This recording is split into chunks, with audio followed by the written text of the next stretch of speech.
Certo. Então, a lei da conservação de energia, ela é deduzida a partir do balanço de energia também, né? Como princípio do teorema do transporte de Reynolds. Então, a gente vai ter a variação da energia dentro do sistema vai ser igual aos fluxos de energia. Os fluxos de energia que ocorrem, né, nas fronteiras. E dessa equação, a gente pode, então, avaliar, né, o termo de como é que é essa variação de energia para o sistema, né? Então, pode decompor esse termo em algumas parcelas, e as principais parcelas são referentes à variação da quantidade de calor e a variação do trabalho no tempo. A variação da quantidade de calor, dado por, né, processos relacionados à condução, convecção ou radiação, e a variação do trabalho seria algum trabalho realizado por pressão, por tensões viscosas nas fronteiras, e também por algum eixo ali dentro do volume de controle. Então, eu posso ter algum eixo, alguma máquina hidráulica que vai fornecer energia ao sistema ou vai retirar energia do sistema. E daí a gente chega, então, né, numa equação que tem esses termos, né, com a parte de variação da quantidade de calor, mais a parte de variação do trabalho, do eixo e dos outros de pressão e também de tensões viscosas, né, que ocorrem na superfície. Só que esses termos de tensões viscosas, o trabalho realizado, né, pelas tensões viscosas, ele, na verdade, ele é uma energia que o sistema ele não consegue utilizar mais, porque é uma energia transformada em calor. Tá? Então, essa energia que não pode ser mais utilizada pelo sistema, convertida em calor, na literatura a gente chama até de perda de carga, certo? A perda de carga ou a perda de energia devido ao atrito, né, entre o fluido e as paredes, né, da tubulação ou da superfície de contato com o fluido, né, para sendo bem mais genérico. E aí a gente, né, a gente adota, né, que essa energia transformada em calor é dita como uma perda de carga, uma perda de energia. E é um termo que vocês vão trabalhar bastante na hidráulica, onde esse termo de perda de cargas, que é um termo muito relevante, né, para projetos, porque ele é bem significativo, né, a perda de carga ela é bem significativa. Essa perda de carga ela pode ser obtida através de algumas equações empíricas, né? A hidráulica vai nessa linha de determinar, então, alguns processos, alguns fenômenos, né, de mecânica dos fluidos através de experimentos. Então, daí, vocês vão ver, né, no próximo semestre, na hidráulica, várias equações, né, para determinação da perda de carga. E essa perda de carga, uma vez computada, ela pode ser considerada, então, na lei da conservação da energia, que é a lei que vocês viram aí na aula. O trabalho realizado por pressão, como é um trabalho realizado na superfície, né, principalmente onde tem fluxos, ele pode ser também considerado como um fluxo de energia. Então, em geral, a gente considera esse trabalho realizado pela força devido à pressão, né, nas fronteiras como um fluxo de energia, e a gente coloca esse termo dentro do termo, né, de fluxo também de energia. Então, fica mais coerente, né, assim, com relação à distribuição dos termos. E uma coisa também que eu mostrei na aula foi a equação de Bernoulli, onde a gente já está bem acostumado, né, com a equação de Bernoulli, e a gente já pensa que ela não tem nenhuma simplificação, né, porque a gente já trabalhou com essa equação em outras oportunidades, e a equação ela já veio dessa maneira, né? Aqueles três termos lá, o termo de carga de pressão, o termo de carga cinética e potencial, e a gente não enxergava, né? Muitas vezes a gente não conseguia enxergar de onde é que ela veio, o que é que aqueles termos lá são, né? De onde é que eles vieram. E basicamente, né, a equação de Bernoulli, ela é uma simplificação da lei de conservação de energia, né, obtida pelo teorema do transporte de Reynolds, e aí essa equação de Bernoulli, ela pode ser aplicada para uma linha de corrente, para um tubo de corrente, e tem muitas aplicações, né, podem ser feitas com a equação de Bernoulli. Só que a gente precisa ficar atento, né, de como é que ela foi deduzida, quais foram as simplificações adotadas na equação de Bernoulli e se, no meu problema, né, essas simplificações também podem ser adotadas. Uma vez confirmado isso, eu posso usar a equação de Bernoulli numa boa. Caso contrário, eu preciso aplicar, né, a equação da conservação da energia, né, porque a equação de Bernoulli não vai contemplar todos os termos. Por exemplo, um eixo. Quando você tem um eixo no volume de controle, a equação de Bernoulli simplificada, ela não consegue representar aquela energia retirada ou adicionada no sistema devido à presença daquele eixo hidráulico, né, aquela máquina hidráulica. Pode ser uma bomba, pode ser uma turbina. E aí, a equação de Bernoulli ela não é válida, né, para esse caso. Daí a gente precisa ajustar a equação de Bernoulli ou aplica o que a gente chama de equação de Bernoulli modificada, que tem o termo do trabalho realizado por esse eixo, ou então a gente aplica, né, a equação da conservação da energia original, que já tem esse termo lá contemplado, né, que é o trabalho realizado pelas máquinas hidráulicas. Então a gente precisa ter esse cuidado, né, e essa consciência que a equação de Bernoulli é uma simplificação, precisa ter essa consciência quais são essas simplificações e no meu problema, né, se eu posso ou não aplicar a equação de Bernoulli para resolver. Então, isso é super importante. E da equação de Bernoulli, a gente sabe que tem aqueles três termos, né? Ou seja, vem do princípio, onde a energia, ao longo de uma linha de corrente, ela é constante, não vai mudar a energia. Só que eu tenho três termos na equação de Bernoulli, referente a, como eu falei, né? Carga piezométrica, ou carga de pressão, a carga cinética e a carga potencial.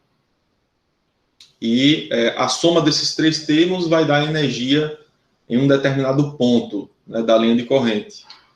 Certo? Então, a energia ela é conservativa ao longo de uma linha de corrente, né? Ela é constante, ela não vai mudar. Então, a energia, o somatório desses três termos num ponto vai ser igual ao somatório desses três termos em outro ponto da mesma linha de corrente.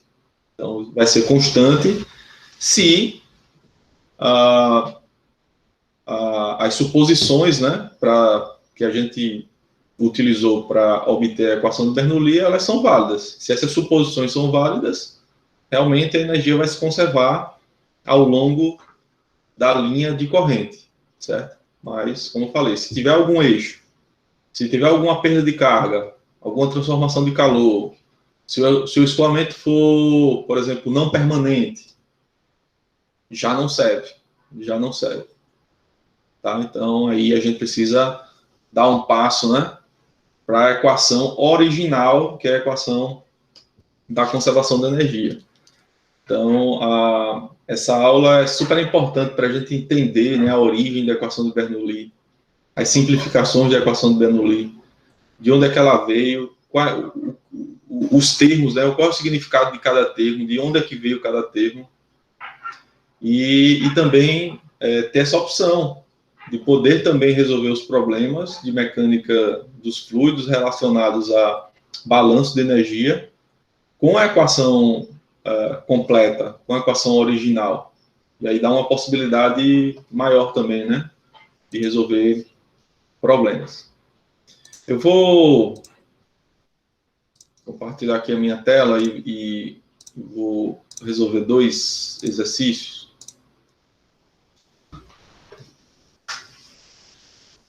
Sempre com isso aqui, deixa eu tirar desse modo de apresentação.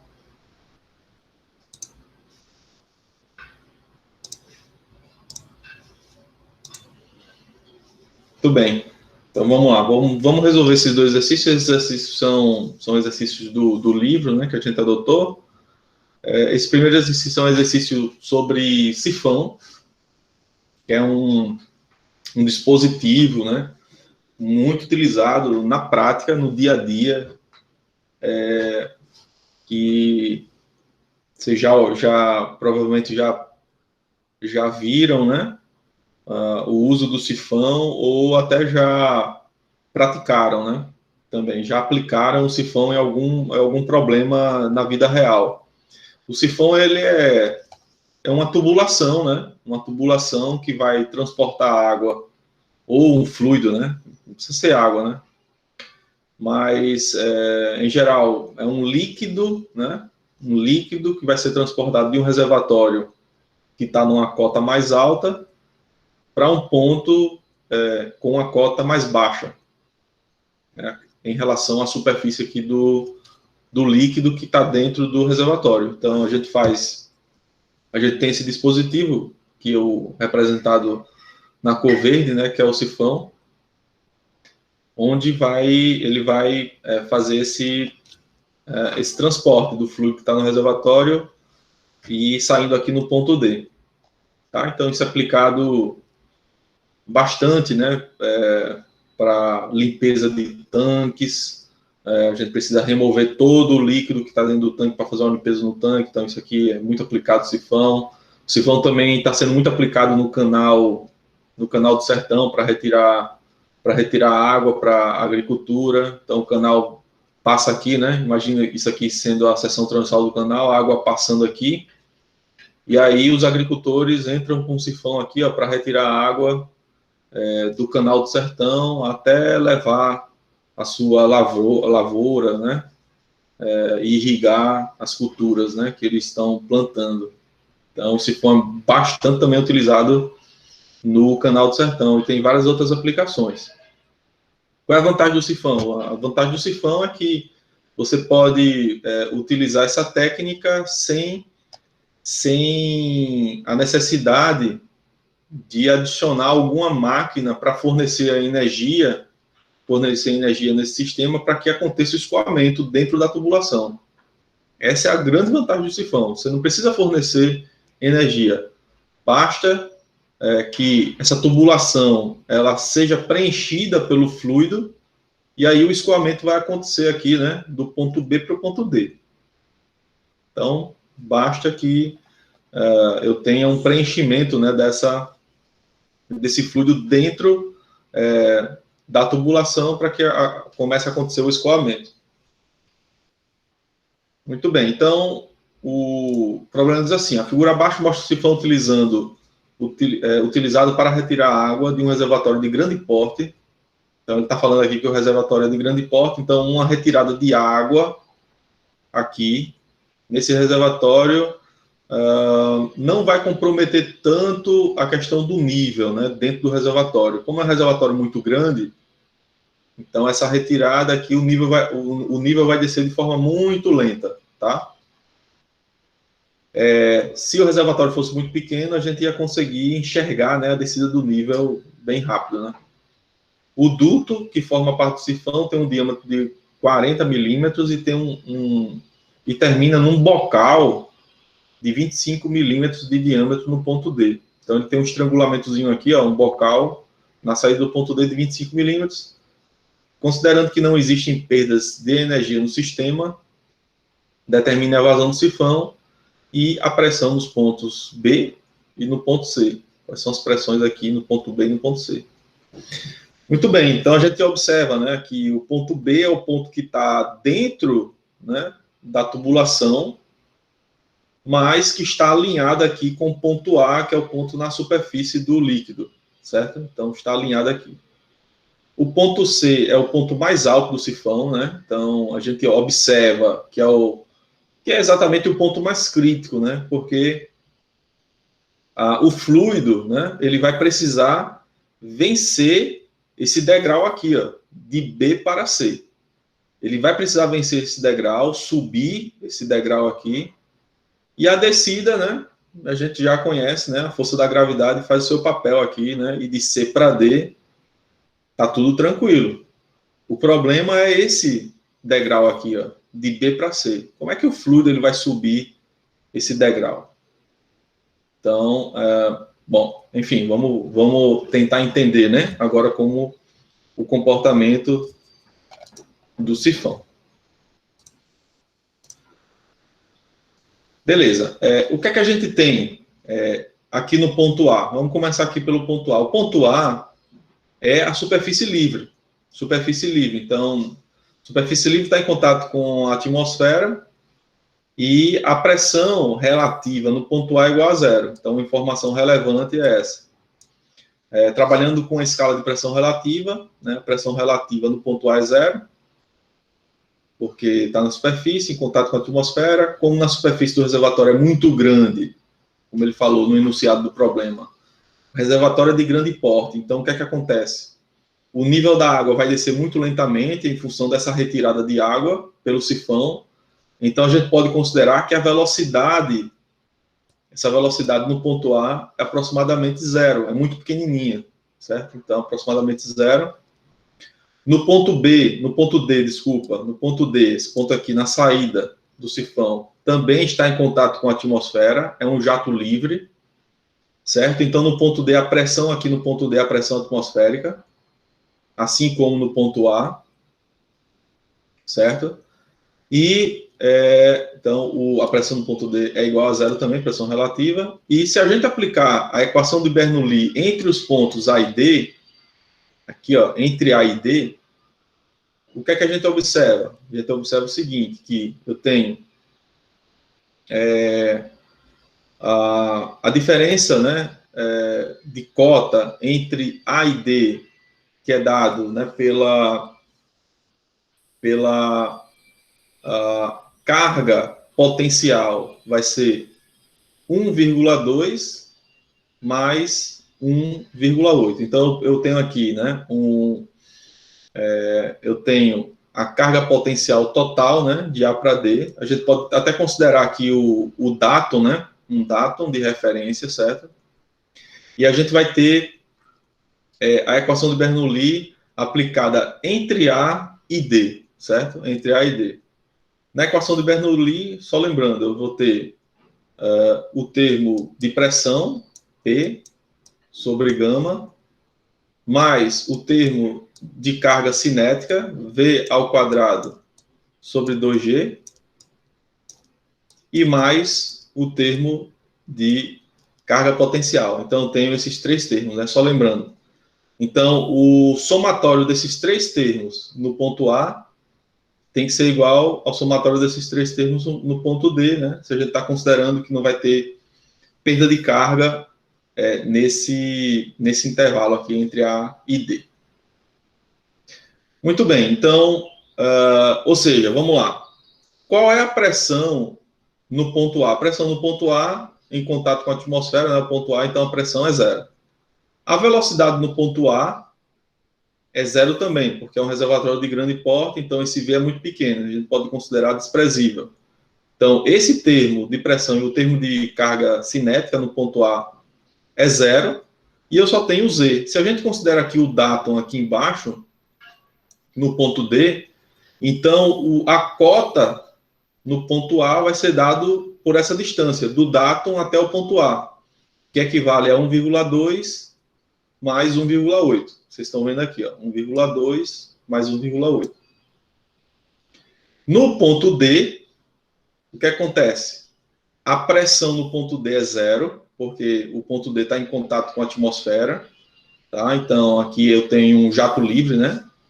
Então, a pressão em D é zero. A velocidade em D, né, não é zero, né? Sai com o jato aqui sai com a velocidade, então esse termo aqui ele existe, é VD ao quadrado sobre 2G. Então tá aqui esse termo aqui devido à carga cinética. E a cota em D é zero porque o D está no datum, tá? Tá aqui no datum, então a cota em Z é zero. Daqui a gente pode tirar então a velocidade de saída no ponto D.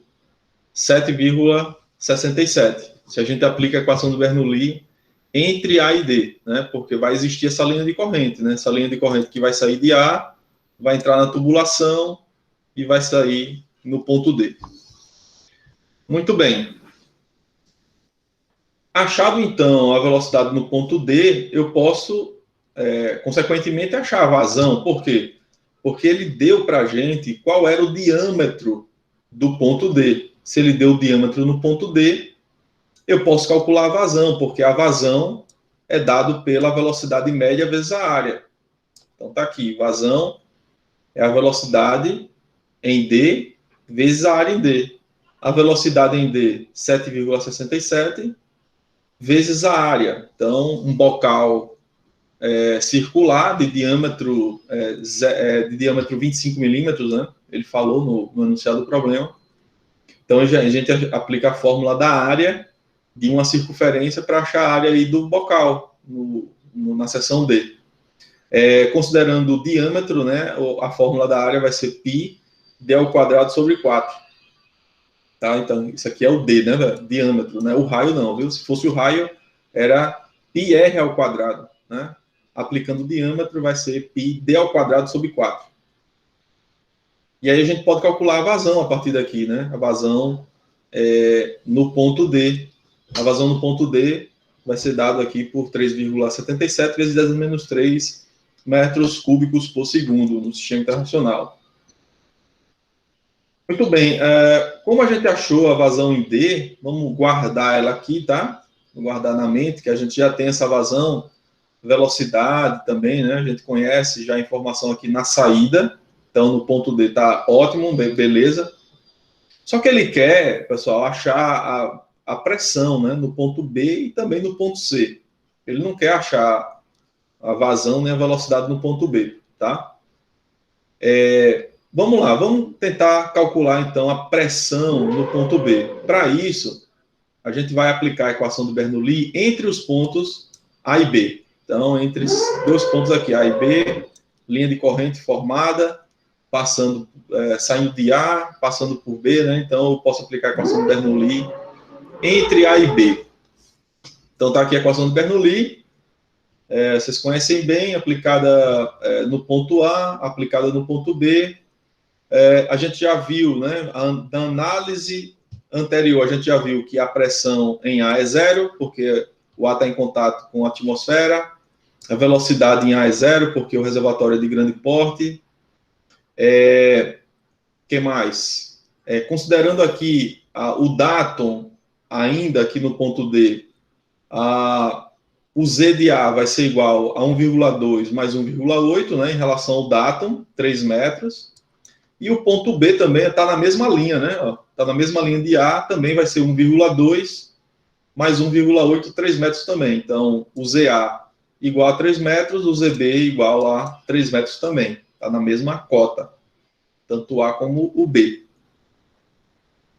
Muito bem. No ponto B, o ponto B aqui está passando escoamento, né? Então, no ponto B tem velocidade. Então, existe uma carga cinética no ponto B que depende da velocidade aqui que passa pelo ponto B. Mas para achar essa velocidade, o que é que a gente vai fazer? A gente vai usar a informação aqui que a gente calculou para o ponto D, ou seja, a vazão no ponto D, né, pelo princípio da conservação de massa, a vazão no ponto D é igual à vazão no ponto B. É a mesma tubulação, né? Então eu tenho que a vazão ela se conserva pelo princípio da conservação da massa Vazão no ponto B igual a vazão no ponto B, tá? Quem é a vazão no ponto B? Vazão no ponto B é a velocidade média em B vezes a área em B. Vazão em D é a velocidade média em D vezes a área em D. Ele deu o diâmetro da tubulação, né? E também deu o diâmetro na saída, né? No bocal. Então, com essas informações, com as áreas, com a velocidade em D, que a gente calculou também anteriormente, a gente pode determinar quem é a velocidade em B, pelo princípio da conservação da massa. Então, VB aqui deu 3 metros por segundo, né? Aplicando a conservação de massa entre os pontos B e o ponto D, tá? Então, tem uma aplicação aqui entre os pontos B e o ponto D. Muito bem. Determinado, então, o VB, eu consigo, então, obter a carga cinética no ponto B, né? Voltando aqui para a aplicação da equação de Bernoulli entre A e B. Então, vamos lá. A pressão em A é zero, então esse termo vai embora, é zero também. A velocidade em A é zero, esse termo vai embora. A cota em A é igual à cota em B. A cota em A é igual à cota em B. Então, ZA é igual ao ZB, então esse termo também vai para zero. Né? Eles podem ser simplificados, né? E aí só sobram dois termos. O termo de pressão em B, lembrando que a pressão em B ele quer que a gente determine, né? Quem é a pressão em B? E o termo de carga cinética, onde a gente tem aqui o VB, que a gente acabou de calcular aqui, ó, o VB, pelo princípio da conservação de massa. Então, é só substituir, né? Porque aqui seria o peso específico do líquido, né? No caso aqui é água, a gente pode substituir aqui o peso específico, que é a gravidade vezes a massa específica. Aqui é o ZA, né? O ZB também, é o 3, a gente pode simplificar também.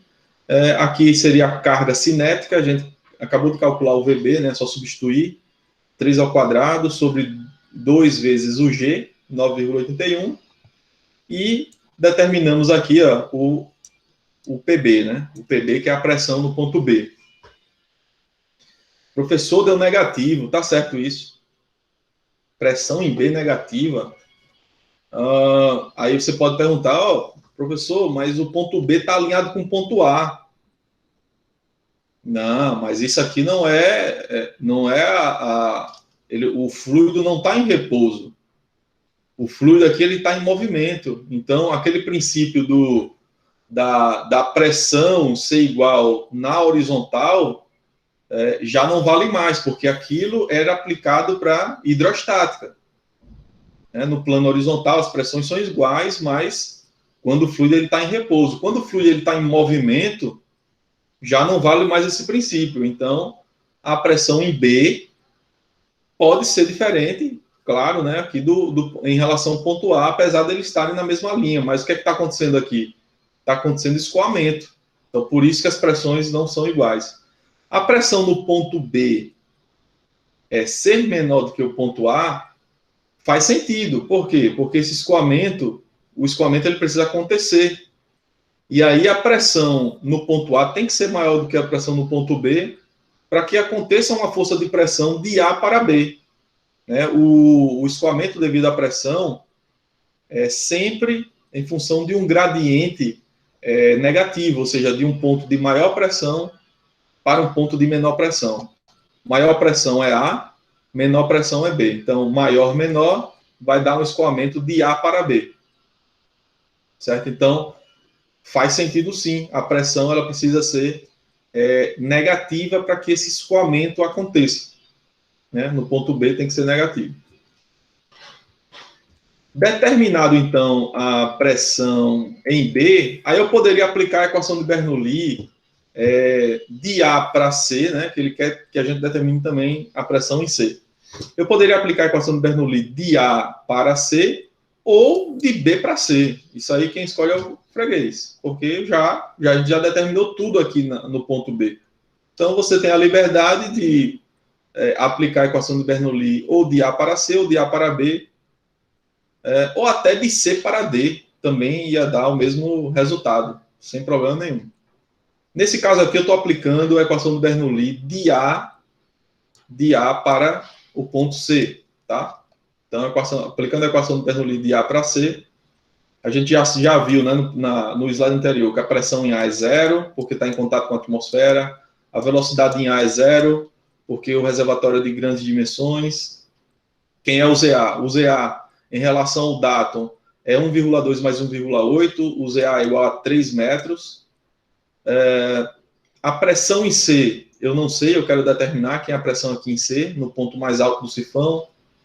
A velocidade em C, dá para determinar? Dá para determinar. Se a gente, por exemplo, aplica a equação da conservação de massa entre B e C, ou B e D, a gente pode, né, calcular também quem é o VC, né? Aqui eu apliquei a equação da conservação de massa entre C e D, né? Entre C e D. Então, a gente tira aqui que a vazão em C é igual a vazão em D. Vazão em C é velocidade em C vezes a área em C. A vazão em D é a velocidade em D vezes a área em D. Então, como a gente tem a velocidade em D, a área em D, a área em C, a gente pode calcular quem é o VC.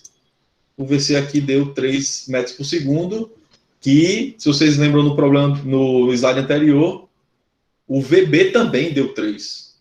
E é de se esperar que a velocidade em C seja igual à velocidade em B.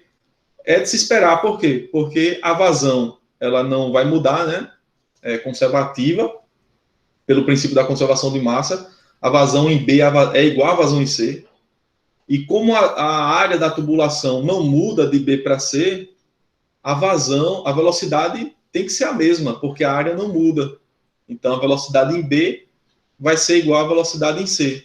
Se eu aplicasse, né, a lei de conservação de massa entre B e C, a gente obter também que a velocidade em C é 3 metros por segundo. Tá? E a cota em C, né, o C está no ponto mais alto aqui, ó. A cota em C vai ser o somatório dessas três cotas. 1,2 mais 1,8 mais 1,2 é onde a gente pode obter aqui que o ZC 4,2, né, somando essas três cotas. E aí é só substituir ó, o ZA. Quem é o ZA? O ZA é 3. A pressão aqui, esse termo devido à pressão, a gente vai querer determinar quem é o PC, né? Então, embaixo aqui no denominador, a gente tem o peso específico, que é a gravidade vezes a massa específica da água. Como a gente calculou o VC, a gente substitui aqui, o VC é 3, né? 3 ao quadrado sobre 2G, mais o ZC, que é 4,2, e a gente pode isolar aqui o PC e calcular o PC, pressão no ponto C, menos 16. Mais uma vez, né, a gente observa que a pressão em C deu negativa, e é uma pressão mais negativa do que em B, né? Por quê? Porque para essa água ela subir, né, de B para C, eu preciso de uma força de pressão de B para C. Então, a pressão em B, ela tem que ser maior do que a pressão em C. Então, à medida que o fluido ele vai subindo, vai escalando, ele vai diminuindo a pressão, vai perdendo pressão. Então, esse é o princípio, né? Então, à medida que o fluido ele vai escalando, né, vai subindo cotas, ele vai, consequentemente, diminuindo a pressão, à medida que ele vai escalando. Então, a pressão no ponto C, ela sim é mais negativa do que o ponto B, faz sentido. E esse é o ponto mais crítico em termos de pressão. Você vê que a pressão ela é mais negativa, né? A partir daqui, do ponto C, eu vou ter né, por gravidade, o fluido ele vai descer aqui, de C para D. Só, pessoal, que, vejam só, imagina que você vai aplicar esse sifão, né, para retirar esse fluido aqui, né, do reservatório, e você coloca a mangueira, tá? A mangueira, e aí você colocar a mangueira, não vai ter escoamento nenhum, né? Inicialmente, quando você só coloca a mangueira e posiciona aqui, você não vai ter escoamento. Por quê? Porque você precisa vencer esse degrau. E aí, o que é que se faz para acionar o sifão? Qual é o dispositivo, né? Qual é a ação que aciona um sifão, o escoamento dentro do sifão? É exatamente uma sucção no ponto B. A gente precisa fazer uma sucção nessa ordem aqui, ó, nessa ordem de menos 16 kPa, e fazendo essa sucção, a gente vai conseguir que o fluido ele entre aqui na tubulação, consiga escalar aqui do ponto B ao ponto C, vai escalar aqui e depois vai descer. Né? Acontece muito, né? De quem está fazendo a sucção aqui embaixo, né? Engolir um pouquinho, né? De fluido, né? Porque a gente não sabe a hora que ele vai chegar aqui, né? Ele faz a sucção e a sucção ele passa do ponto e o fluido já vai descer aqui, né? E pode, né, até se engasgar aqui com o fluido que está vindo, né? E pior quando é gasolina, né? Você tem um combustível aqui, você quer secar e você faz uma sucção e daí a gasolina aqui, ou o combustível vem, desce com tudo aqui, você tem contato ali, né, com o combustível, né? Então, isso é até perigoso, né? Isso é até perigoso. Pode até engolir, passar mal. Mas, para acionar um sifão, eu preciso, né, eu preciso vencer essa pressão negativa aqui e, geralmente, ele é dado uma sucção no ponto B. Muito bem. Alguém não entendeu esse problema aí do sifão? Ficou claro? Todos os detalhes aí do sifão? Do ponto de vista prático, tá entendido também? Como é que funciona? Tá, muito bem. Então, vamos passando para frente. Esse é o exercício 5.11 do livro. É um exercício que eu gosto bastante, né? Porque ele além da aplicação da equação da conservação de energia, a gente precisa também aplicar a equação da conservação também da massa e da quantidade de movimento. Então, nesse exercício, vocês vão ver que as três formulações, elas precisam ser aplicadas para resolver esse problema. Então, é um problema que eu gosto bastante, porque é um problema bem completo, né? Porque explora todas as três equações em um problema só.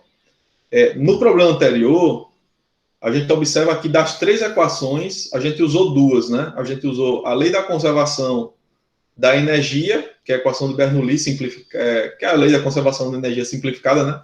A equação do Bernoulli, e a equação da conservação da massa. Então, das três leis, a gente usou duas aqui para resolver o problema do sifão. Nesse problema aqui, a gente precisa aplicar as três leis para resolver. Por quê? Porque ele quer que a gente ache as forças envolvidas na interação do fluido com esse aparato fixo aqui, vocês estão vendo. E para o cálculo de forças, eu preciso levar em consideração, então, a lei da conservação da quantidade de movimento, que é o balanço de forças. Ele faz a lei da conservação da quantidade de movimento, ele faz o balanço de forças, tá? Beleza, então, ele diz assim o problema: a placa fixa divide o jato d'água de modo que 30 litros por segundo escoam para cada direção. Então, tem um jato que vai bater aqui nessa placa, e esse jato é dividido de forma igual, né, para aqui o ponto 2 e para a seção aqui 3. 30 litros por segundo escoam para cada direção. Para uma velocidade inicial de 20 metros por segundo, aqui, ó, 20 metros por segundo, achar os valores das componentes x e y da força resultante a fim de manter a placa em equilíbrio estático. Bom, se eu tenho um jato aqui, ó, da esquerda para a direita, pegando esse aparato aqui, ó, se não tivesse nenhuma amarração, o que é que ia acontecer? Esse aparato ele ia começar a se deslocar para lá, porque o jato está pegando ele aqui, ó, de frente, e esse aparato ia começar a se deslocar se não tivesse nada. Então, o que é que ele quer? Ele está pedindo para a gente, né, determinar qual é a força que eu preciso utilizar para manter essa placa aqui em repouso, que é exatamente a reação. Que reação você precisa fazer nessa placa para manter ela estática, certo? Porque esse escoamento vai empurrar a placa para lá, né? Muito bem. Aí, vamos lá. Ele pede para a gente considerar a ausência de atrito e escoamento permanente. tá? Ausência de atrito e escoamento permanente. Considere que o escoamento está ocorrendo no plano horizontal, XY. Então, isso aqui, pessoal, é como se eu estivesse observando em planta baixa. Estou olhando de cima para baixo. Tá? Então, o escoamento ocorrendo no plano horizontal é como se todo mundo estivesse na mesma cota. Tá? Então, a cota é a mesma, né, para todos esses pontos aqui. O ponto 1 tem a mesma cota do ponto 2, que tem a mesma cota do ponto 3. Porque o escoamento está sendo realizado no plano horizontal. Vamos lá, então. Inicialmente, a gente vai aplicar a equação de Bernoulli, porque ele disse que a gente poderia desprezar, né, o atrito. Então, dá para aplicar a equação de Bernoulli. Não tem nenhuma máquina, né, dentro desse volume de controle, então dá para aplicar. Eu vou aplicar a equação de Bernoulli usando duas linhas de corrente. Primeiro, a linha de corrente que vai de 1 até 2, e a linha de corrente que vai de 1 até 3. São duas linhas de correntes aqui específicas. Tá? Então, eu posso aplicar a equação de Bernoulli duas vezes. De 1 para 2 e de 1 para 3. Certo? A gente sabe que, como todo mundo está na mesma cota, Z1 é igual a Z2 é igual a Z3.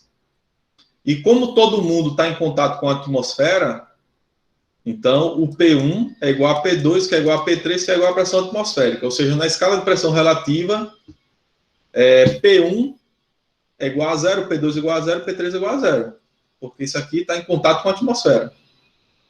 Beleza? Então, fica bem mais simples de resolver. Vê só. O P1 é 0, o P2 é 0, o P3 é 0.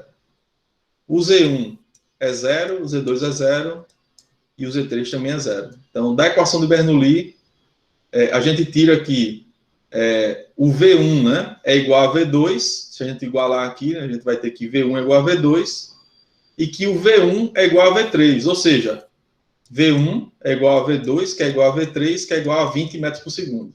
Por quê? Porque ele já deu aqui o V1.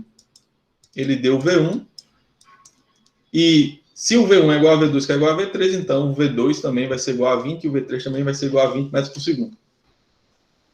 E se a gente aplica a equação da continuidade, né, a equação da continuidade, a gente tira aqui que a vazão em 1, né, a vazão que está passando na seção 1, vai ser igual a vazão na seção 2 mais a vazão na seção 3, porque o jato foi dividido. Então, Q1 é igual a Q2 mais Q3. Beleza?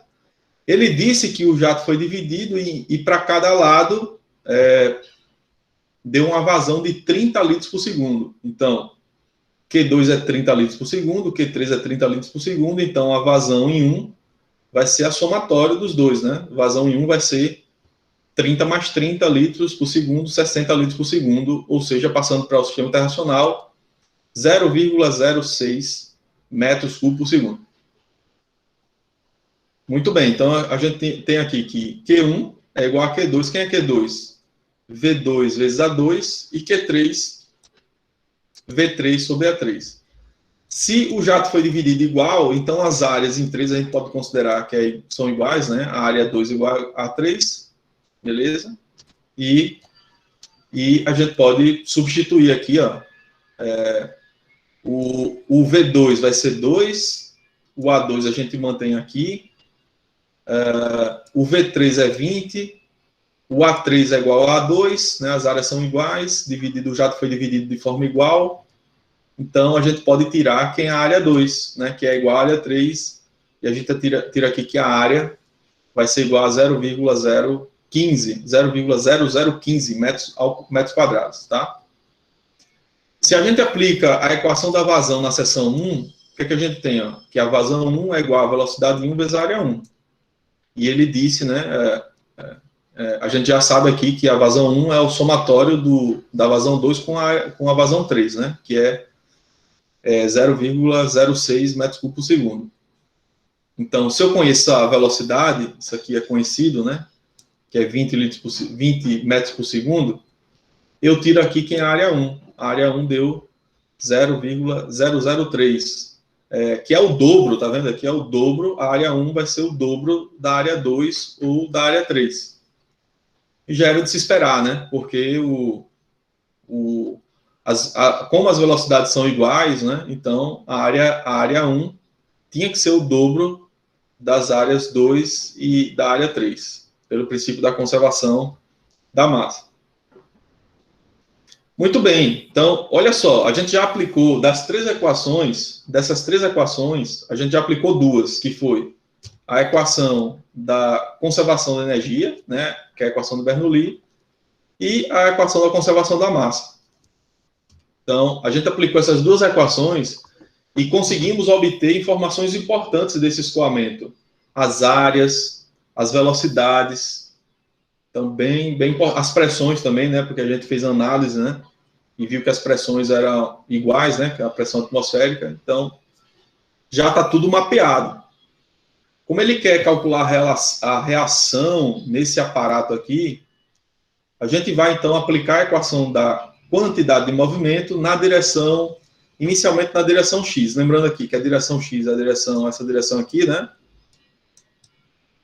E a direção y, essa direção aqui. Beleza, vamos adotar essas direções.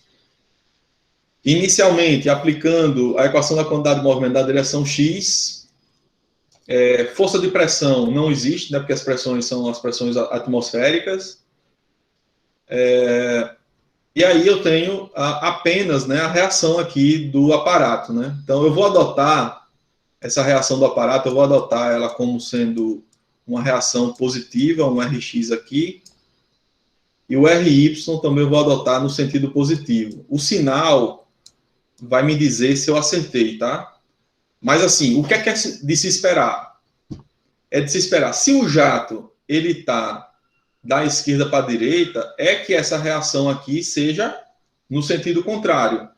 Como eu estou adotando o Rx na direção positiva, eu já vou esperar aqui que o meu Rx dê um número negativo, tá? Por quê? Porque, observando a figura, se o jato está da esquerda para a direita, então essa reação ela tem que ser da direita para a esquerda, tá? Mas, enfim, eu estou adotando aqui só para o Rx como positivo, para ele entrar na equação como positivo, né?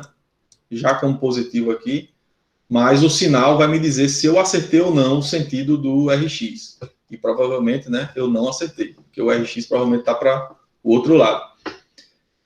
Vamos lá, então. Então, o somatório das forças na direção x, eu só tenho essa reação, vai ser igual aos fluxos de quantidade de movimento na direção x. Fluxo de quantidade de movimento na direção x, eu só tenho aqui na seção 1, né, na seção 1, você vê que ó, o vetor velocidade está inclinado, então ele tem um componente aqui ó, na direção x, tem um componente aqui na direção y, esse vetor 1. Na seção 2, não tem componente na direção x, porque o V2 está totalmente apontado aqui na direção y. E o V3 está inclinado, então ele vai ter um componente aqui na direção x e vai ter um componente na direção y, no V3. Então, fluxo de quantidade de movimento na direção x eu tenho na seção 1 e na seção 3. Na seção 2 eu não tenho. Fluxo de quantidade de movimento vai ser a massa específica integral da velocidade vezes o produto escalar do vetor velocidade em 1 escalar N1 dA1. Tá? Então, isso aqui vem da equação, da integral, que representa o fluxo de quantidade de movimento. E na seção 3, então, vai ser massa específica integral da velocidade média em 3 vezes a velocidade em 3 vezes o vetor velocidade vezes escalar N3 dA3.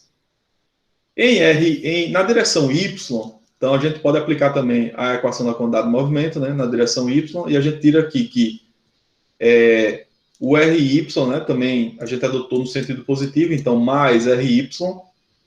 E na direção y eu tenho 3 componentes de fluxo, né, porque o vetor 1 aqui, o vetor 1, vai ter um componente aqui na direção y, o vetor 2 já está totalmente apontado na direção y, e o V3 também vai ter um componente aqui na direção y, tá? Então, eu vou ter 3 termos na direção y.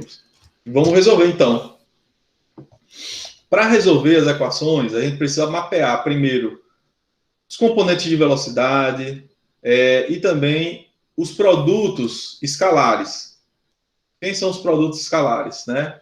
Na seção 1, na seção 2 e na seção 3. Produto escalar nessas 3 seções aqui. Tá, então vamos mapear. Vamos lá. Quem é a componente de velocidade na direção X da seção 1? Quem é o U1? Vai ser a velocidade média, que a gente já determinou, 20, vezes o cosseno de 45. Ele deu esse ângulo aqui, ó, em relação à horizontal. Então, essa componente aqui, ó, esse U1, né, vai ser dado pelo o módulo do vetor, né, que é a velocidade média, 20 vezes o cosseno de 45. Aqui deu 14,14 metros por segundo. E o V1 é o 20 vezes o seno de 45. O V1 também está apontado para cima, positivo, né? O 1 é positivo e o V1 aqui também positivo, apontado para cima. Em relação à seção 2, o 2, que é a componente em X, é 0, porque o V2 está apontado totalmente na vertical. Então, o U2 é 0 e o Vzinho 2 é a própria velocidade média. Está apontado para cima, então é positivo. 20 metros por segundo. E em 3, decompondo aqui na direção X, eu tenho o U3, que é positivo, e o V3 e o Vzinho 3, que é negativo, está apontado para baixo. Então, vê só, o U3 vai ser 20 vezes o cosseno de 60, ele deu esse ângulo aqui, então a gente pode decompor, né, o V na direção X, então vai ser 20 vezes o cosseno de 60, 10 positivo, né? Que está apontado para a direita. E o Vzinho 3 vai ser o 160 negativo, porque está apontado para baixo. Então, esqueci até o sinalzinho aqui, ó, menos V, que é 20 vezes o 160, deu menos 17,32. Então, mapeado as componentes de velocidade, nas 3 seções, a gente vai calcular o produto escalar. O produto escalar de V1 com N1 vai ser o módulo de V1, que é 20, o módulo de N1, que é 1, né, um vetor unitário, vezes o cosseno do ângulo entre os 2 vetores.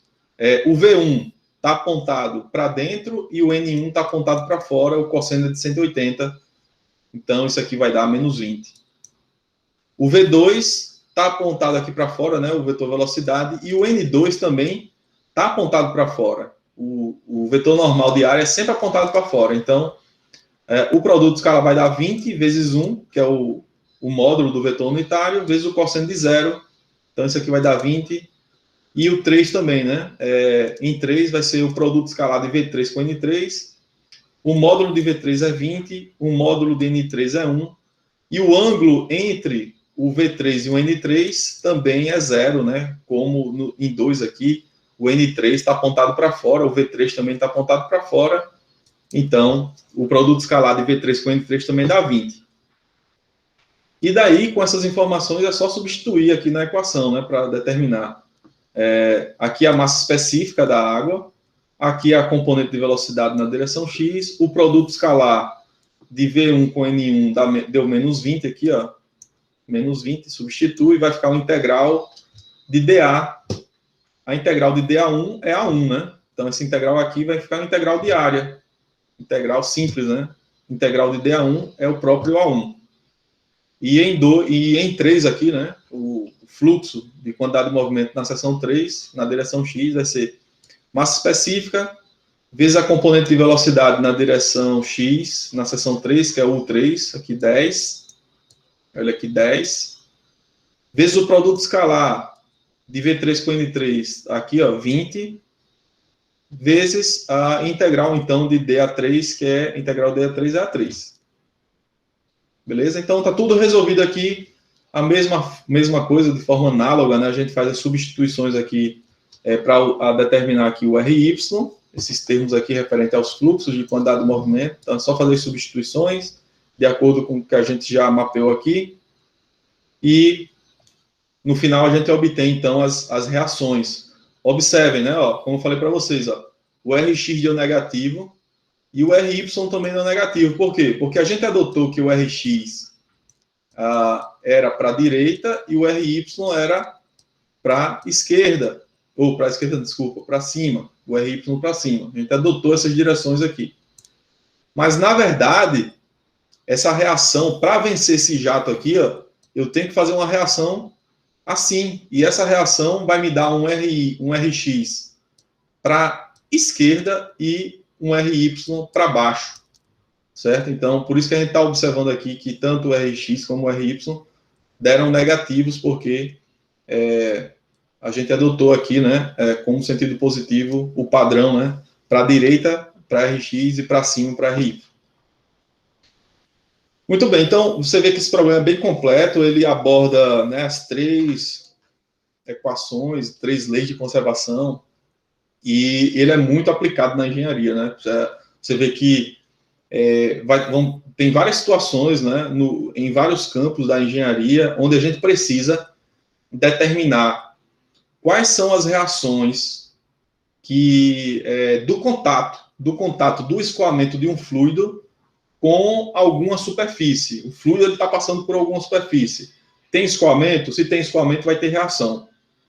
Então, vai ter reação, né, quando um jato ele incide um aparato, ou quando eu tenho uma curva, né, uma tubulação em curva, naquela curva vai existir ali uma reação. Se você não prevê ali as amarrações, pode dar problema, né? Dependendo da reação, pode começar a fissurar a tubulação, ou as conexões podem começar a se soltar, e aí você ter problemas ali, né?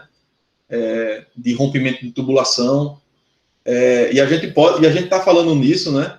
Numa escala pequena, pode estar falando numa tubulação pequena para transportar água de uma caixa d'água até o seu chuveiro, ou a gente pode estar falando em tubulações, né, de grande porte, né, de adutoras que está transportando a água do Rio São Francisco até chegar no Canal do Sertão, tubulações gigantes, né, que vão ter reações, e você precisa prever quais são essas reações para absorver, para que a estrutura consiga absorver bem, porque se ela não absorver bem, pode ter rompimento, colapso da estrutura, e aí você pode responder por isso. Então, essas reações aqui, ó, são muito importantes nos projetos de engenharia. Toda vez que você tem escoamento, eu preciso determinar essas reações devido a essa interação escoamento-estrutura. Tá? Então, você da engenharia civil vai usar muito isso. Pessoal de engenharia de petróleo, tubulação, né? O petróleo ele vai escoar pela tubulação. O engenheiro ambiental vai trabalhar muito com água. Então, o engenheiro químico, né, vai trabalhar também com transporte de fluidos, né, de um reservatório para o outro. Então, vai trabalhar muito com essa dinâmica, né, e cálculo dessas reações. A gente precisa prever a absorção, né, dessas reações certinho, para que a gente não tenha problema de rompimento aí de tubulação ou de colapso de estruturas. Muito bem, pessoal. Não sei se ficou claro essa apresentação. Alguém tem alguma dúvida?